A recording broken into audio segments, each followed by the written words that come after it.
Hello friends, welcome back to the mini video guys in my YouTube channel guys. Today friends we are going to talk about guys Samsung phone guys dual Facebook. How can we enable? Friends, you want to enable guys Samsung phone dual Facebook.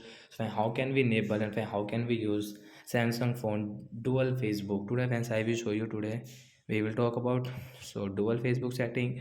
So open your phone setting guys. After on phone setting guys we will scroll it. Friends, click on guys your phone advanced features. Tap here, friends, click on guys your phone. Dual messenger mean dual Facebook guy we have available here. So guys we will tap here to install. After install guys you can see copy to Facebook. So guys come back, friends, you can see we have this two Facebook. So like that guys we can use guys Samsung phone guys dual Facebook setting. So that's it guys, thanks for watching the video guys. I hope friends you understood how to on dual Facebook means how to enable dual Facebook in Samsung phone device and how can we use it. So bye bye guys, thanks for watching the video.